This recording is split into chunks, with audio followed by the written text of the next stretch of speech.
Hello students, welcome to Vedatto class. Today we are going to study the French Revolution, है ना। History की chapter है ये, जो आज हम पढ़ेंगे फ्रेंच रिवॉल्यूशन। और शायद इसके बारे में कुछ जानते ही होंगे आप लोग, है ना। फ्रांस की कैपिटल, और आज मोदी जी गए भी हुए हैं फ्रांस डे में, कल का पहुँचे हुए हैं फ्रांस डे में। आप लोग न्यूज़ में देखिएगा, वहाँ पे तीनों आर्मी परेड में हमारी शामिल होंगी, बहुत अच्छा लगेगा। चलिए स्टार्ट करते हैं chapter. The French revolution. On the morning of 14 July 1789 the city of Paris was in state of alarm, है ना। स्टेट ऑफ अलार्म क्या होता है? स्टेट ऑफ अलार्म मतलब कोई ऐसी घटना घट रही हो एरिया में जिससे भय का माहौल पूरा बना हुआ है, वातावरण बना हुआ है। The king had commanded troops to move in the city, है ना। किंग ने कमांड कर दिया है ट्रूप्स को कि आर्मी पहुंच जाए सिटी में ताकि स्थिति को संभाली जा सके। Rumours spread that he would soon order the army to open fire upon the citizens. अब अफवाह फैल गई कि राजा ये कभी भी आदेश दे सकता है कि नागरिकों पे गोली चला दी जाए। भाई नागरिक डर जाएंगे। Some 7,000 men and women gathered in front of the town hall and decided to form people's militia। 7,000 है ना आदमी और औरतें इकट्ठा होते हैं और एक वो मिलिशिया बनाते हैं। मिलिशिया एक ग्रुप हो गया, ठीक ना, जो रिवोल्ट करना चाहते हैं लोगों का वो ग्रुप हो गया। They broke into a number of government buildings in search of arms। अब वो जो 7,000 आदमी हैं, अब उनको हथियार चाहिए। भाई राजा का तो सिपाही हथियार लेके खड़ा है, बिना हथियार के कैसे लड़ेंगे ये लोग? तो अब ये हथियार की तलाश में उधर पहुंचते हैं। Finally a group of several hundred people march towards the eastern part of the city and storm the fortress prison the Bastille where they hope to find a hoarded ammunition. पूर्वी भाग में, कहाँ? देश के पूर्वी भाग की तरफ, शहर के पूर्वी भाग की तरफ, पेरिस उधर जाते हैं। और पूरब की तरफ क्या है? एक जेल है, जेल का नाम है बेस्टाइल, जिसे लोग बहुत नफरत की निगाहों से देखते हैं, ठीक ना। Bastille where they hoped to final hoarded ammunition. अब सोचते हैं वहाँ पे तो वो रखा होगा हथियार की तलाश में पहुँचे, पर मिलेगा कि नहीं मिलेगा आगे हम देखते हैं। In the armed fight that followed the commander of the Bastille was killed and the prisoners released. अब वहाँ पे आर्म्ड फाइट होती है, ठीक ना। बेस्टाइल का जो कमांडर है वो मारा जाता है और जो प्रिजनर्स रिलीज कर दिए जाते हैं। और जो प्रिजनर्स रिलीज किए जाते हैं उसका नंबर है 7। सिर्फ 7 प्रिजनर्स हैं वहाँ पे जब ये लोग आज़ाद कराने गए हैं, और 7 को ये आज़ाद करा लेते हैं। Killed the prisoners release, though there were only 7 of them. Yet the Bastille was hated by all, है ना। बेस्टाइल को सब लोग नफरत करते because it stood for the despotic power of the king. जेल है, जेल से सभी को नफरत होती है, ठीक ना। पर जेल से भाई जो अमन चाहेगा वो तो सोचेगा ना कि चोर हों, चक्के हों, डाकू हों, बदमाश हों, सब जेल में रहें। तो इतना हिट करने का विषय नहीं था, पर राजा के डिस्पोटिक नेचर की वजह से, ठीक ना, कि मतलब तानाशाही रवैये के बाद कि चलो ये मिस्टर एक्स को अच्छा ये बात है, इसको चलो लाइफ इम्प्रिजनमेंट दे दो, है ना, इसको चलो हैंग टिल डेथ कर दो। तो ये डिस्पोटिक रूल था, मनमानी मनमर्जी वाली, तो इसलिए लोग उसे नफरत करते थे। The fortress was demolished and its stone fragments were sold in the markets to all those who wish to keep a souvenir of its destruction. जो यादगार में रखना चाहते थे कि हाँ चलो इस मतलब कि रिवोल्ट में हमने भी हिस्सा लिया, तो यहाँ तक कि पत्थर के टुकड़े भी उस जेल के लोग अपने यहाँ लेते गए। The days that followed saw more rioting both in Paris and the countryside। Paris में भी, और उसके जैसे दिल्ली है और एनसीआर है उसी तरह पेरिस शहर में भी, और उसके चारों तरफ दंगे फैल गए। Most people were protesting against the high price of bread, है ना। बहुत सारे लोग किसके खिलाफ प्रोटेस्ट कर रहे थे? क्योंकि ब्रेड की कीमत बढ़ रही थी ना, ब्रेड की कीमत बढ़ रही थी।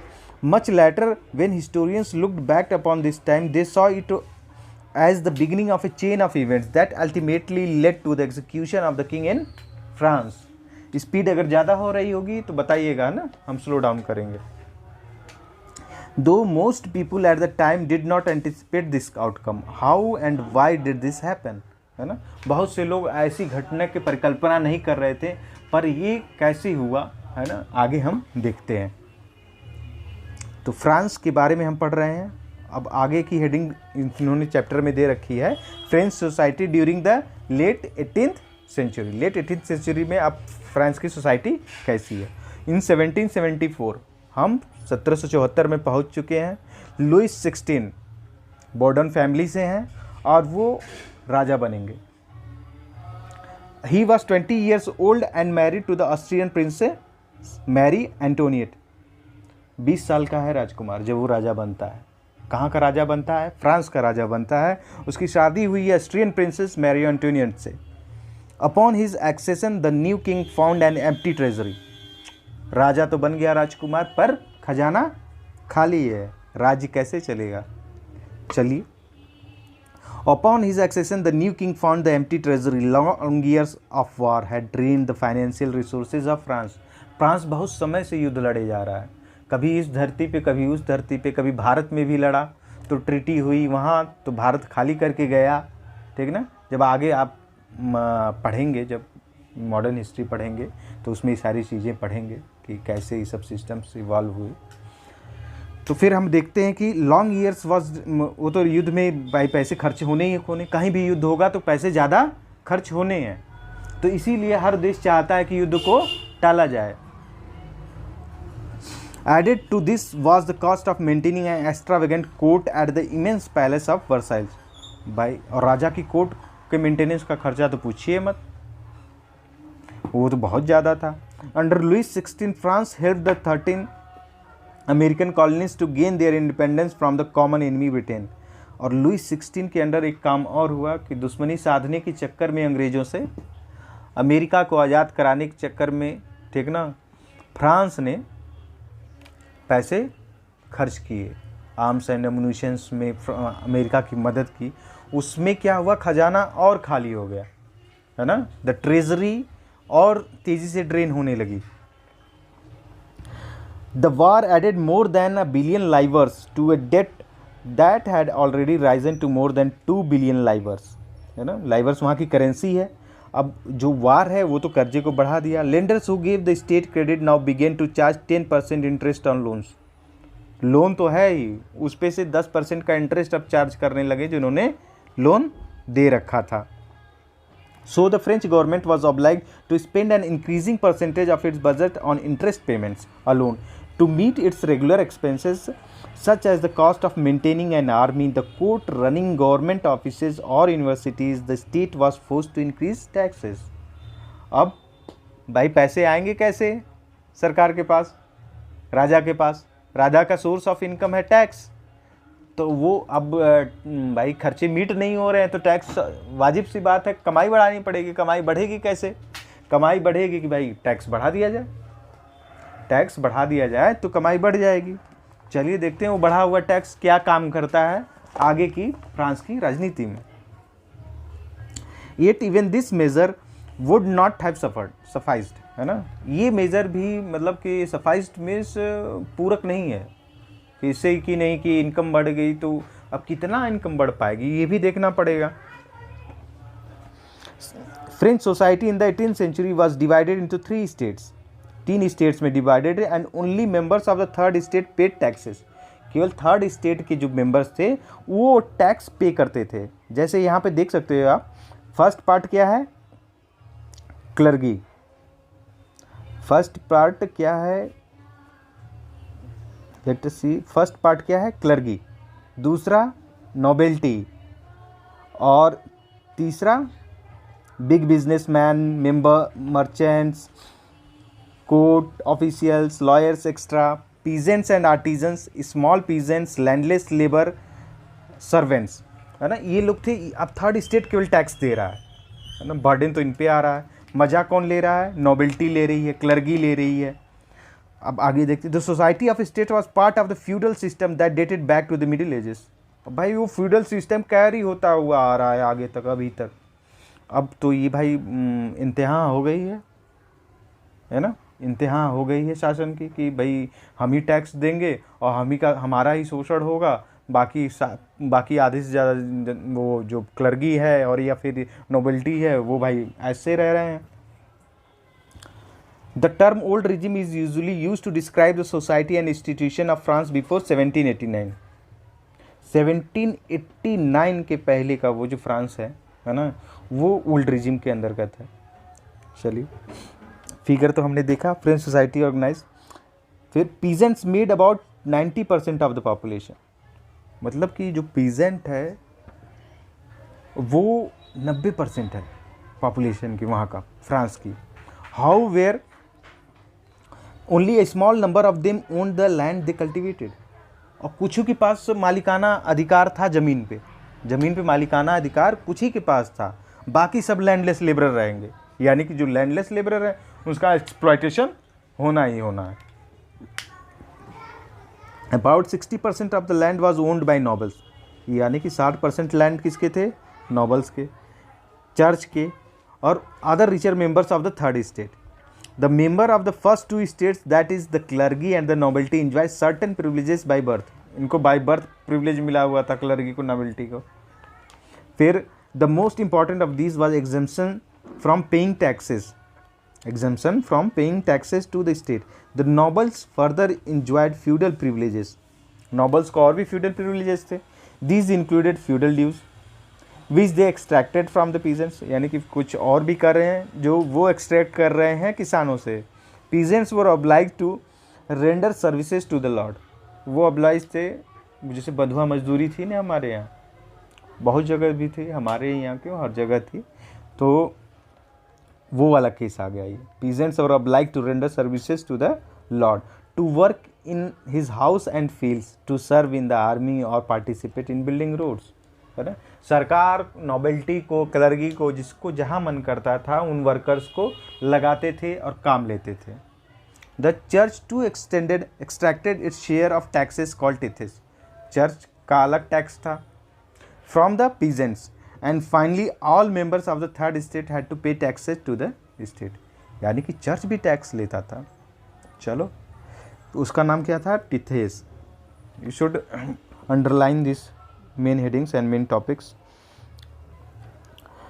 दीज इंक्लूडेड, ये टिथे है, these included direct taxes called taille and a number of indirect taxes which were levied on article of everyday consumption like salt or tobacco. The burden of financing activities of the state through taxes was borne by the third state alone. भाई खर्चे राजा के हैं और संभालेगा कौन? 90% peasantry is going to have those burden on their shoulders, है ना, अपने कंधों पे संभालेंगे ये लोग। चलिए, पर कब तक? अब the struggle to survive now begins. Population of France rose from 23 million to 7 in 1715 to 28 million in 1789, यानी कि 1789 तक एक घटना भी पीछे लाइन में पड़े थे कि 1789 से पहले फ्यूडल सोसाइटी है, 1789 के बाद कुछ चेंजेस हम लाने की कोशिश करेंगे। कौन करेगा? वहाँ के लोग लाने की कोशिश करेंगे, और फ्रेंच रिवॉल्यूशन के बाद जो चेंजेस आएगा वो हम देखेंगे। और आज की स्थिति, मोदी जी पहुँचे हुए हैं, प्रोग्राम शुरू होगा, हम लोग कोशिश करेंगे कि उसको देखा जाए आज। This led to a rapid increase in the demand for food grains, है ना।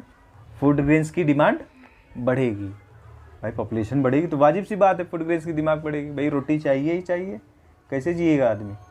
तो फिर production of grains could not keep pace with the demand, so the price of bread, which was the staple diet of the majority, rose rapidly. Main चीज़ की ही कीमत बढ़ गई, बताओ, रोटी की कीमत बढ़ गई, छोरे क्या होगा। फिर so the price of bread, which was the staple diet of the majority, rose rapidly. Most workers were employed as laborers in workshop, whose owner fixed their wages, जिनके ओनर्स उनको वेजेस फिक्स करते थे। But wages did not keep pace with the rise in prices. भाई bread की price ऐसे ही बढ़ रही थी, पर जो वेजेस बढ़ रहे थे वो मैच नहीं कर रहे हैं। हम अपने परिवार के लिए भोजन अर्न नहीं कर पा रहे हैं, मुश्किल हो रही है परिवार का पेट पालना, Staple diet of the majority rose rapidly. Most workers were employed as laborers in workshop whose owner fixed their wages, but wages did not keep pace with the rise in prices. यानी कि जो चीज़ मैं अभी बताने की कोशिश कर रहा हूँ कि जो वेजेस तो बढ़ा रहे हैं, मान लो कि मैं डिमांड कर रहा हूँ नहीं सर प्राइसेस महंगाई बढ़ गई है मेरी, है ना, तनख्वाह बढ़ा दी जाए, तो हम तो चलो, तो श्रीवास्तव जी हैं तो श्रीवास्तव जी कहते हैं कि यार दुबे तुम्हारे लिए तो बढ़ा ही दिया था, है ना, चलो 5% बढ़ा दिया। अरे 20% महंगाई बढ़ी हुई है, 5% सैलरी मेरी बढ़ाओगे तो कैसे मैं खर्चे, परिवार का खर्चा देखूंगा? तो ये चीज़ें देखनी पड़ेगी ना। So the gap between the poor and the rich widened, poor और रिच के बीच में जो गैप है वो बढ़ता जा रहा है, और वो फिर एक टाइम ऐसा आएगा जो बर्दाश्त के बाहर हो जाएगा। Things became worse whenever drought और हेल रिड्यूस द हार्वेस्ट, जब भी सूखा पड़ जाए, ठीक ना, तो चीज़ें और बुरी हो जाती थी। This led to the subsistence crisis, जीविकोपार्जन जीवन जीने की ही क्राइसिस हो गई। Something that occurred frequently in France during the old regime, ये जो ओल्ड रिजिम में फ्रिक्वेंटली होता था वो चीज़ें अब होने लगी हैं। अब देखते हैं अगला हेडिंग इन्होंने डिवाइड किया, growing middle class envisages and into privileges. अब मिडिल क्लास ग्रो कर रहा है ना, तो भी तो जब मिडिल क्लास ग्रो कर रहा है, उसके पास पैसा आ रहा है, तो वो भी तो अपनी राइट्स असर्ट करेगा, है ना। जैसे कि डेवलपिंग कंट्रीज़ हैं, अंडर डेवलप्ड कंट्रीज़ हैं, डेवलपिंग कंट्रीज़ हैं, डेवलप्ड कंट्रीज़, ठीक है ना। डेवलप्ड कंट्रीज़ कुछ ऐसे इंटरनेशनल ऑर्गेनाइजेशन है जिसके मेंबर्स बन के बैठे हुए हैं, परमानेंट मेंबर्स बन के बैठे हुए। अब जो कंट्रीज़ आगे बढ़ रही हैं, ग्रो कर रही हैं, वो भी तो असर्ट करेंगी, हमको भी भैया परमानेंट मेंबरशिप दो। जैसे इंडिया आज यूएनएससी की मेंबरशिप के लिए फाइट कर रहा था, पीछे कभी नहीं सोचा होगा, है ना, पर आज हम हैं उस स्थिति में, तो हम बात करेंगे, ठीक ना, अपने अधिकारों की बात करेंगे, अपने हक की बात करेंगे, दुनिया के हक की बात करेंगे, है ना। तो फिर in the post peasants and workers had participated in revolts against increasing taxes and food scarcity, but they lacked the means and programs to carry out full scale measures that would bring about a change in the social and economic order। पर उनके पास पैसे आ रहे हैं, पर उनके पास वो साधन नहीं है जिससे वो चीज़ें को चेंज कर सके। This was left to those groups within the third sphere who had become prosperous and had access to education and new ideas। अब ये चीज़ें किन पे छोड़ दी गई?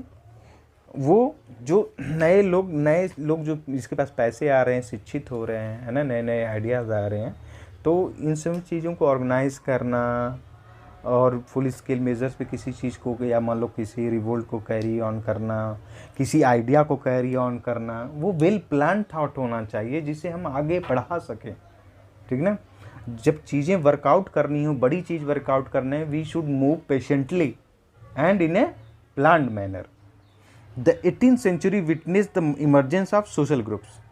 18th century किस चीज़ का विटनेस कर रही है? सोशल ग्रुप्स इमर्ज कर रहे हैं, term the middle class, who earned their wealth through an expanding overseas trade and from manufacture of goods such as woolen and silk textiles that were either exported or bought by the richer member of society।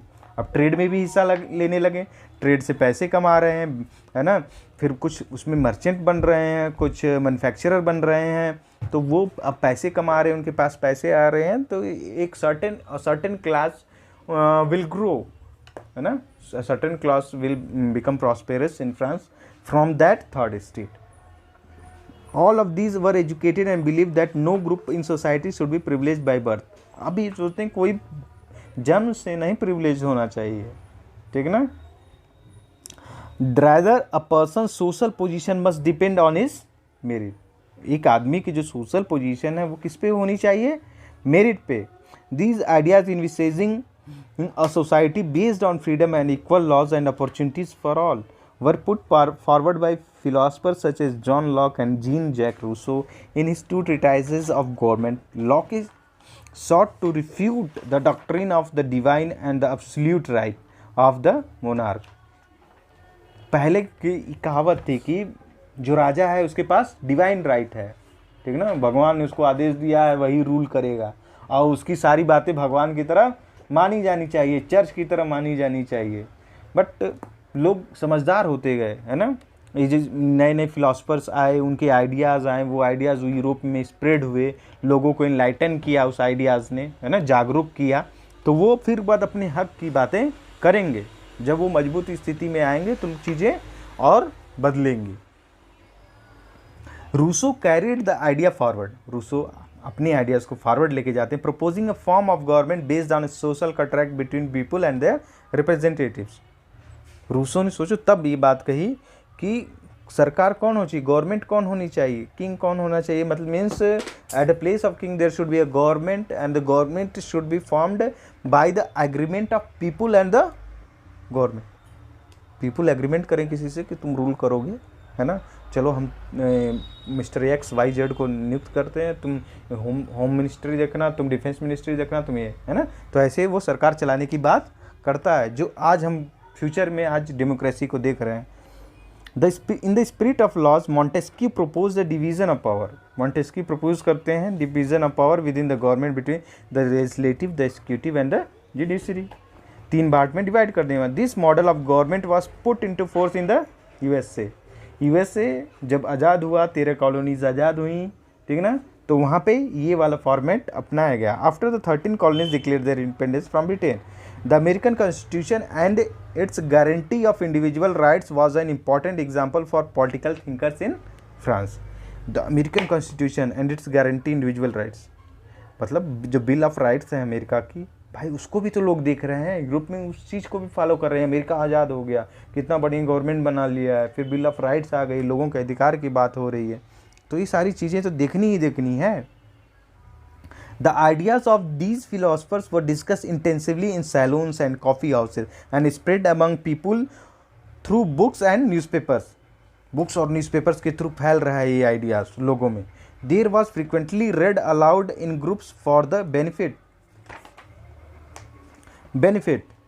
benefit of those who could not read and write. जो पढ़ लिख नहीं सकते हैं, है ना, उनको वो पढ़ के सुनाते थे कि अच्छा अमेरिका में ये हुआ, बिल ऑफ राइट्स आ गई, गवर्नमेंट बन गई, गवर्नमेंट 3 पार्ट में डिवाइड है ना। तो लोगों को कह रहा है कि हम इन लोग शोषित हो रहे हैं, हम लोग को भी रिवोल्ट करते तो हम लोग को भी अच्छी गवर्नमेंट मिल जाती। The news that the Louis 16 plan to impose further taxes to be able to meet the expenses of the state generated anger and protest among the system of privileges, है ना। अब ये न्यूज़ फैली कि भाई राजा tax बढ़ा रहा है, अब उस पे तो और खफा हो गए लोग,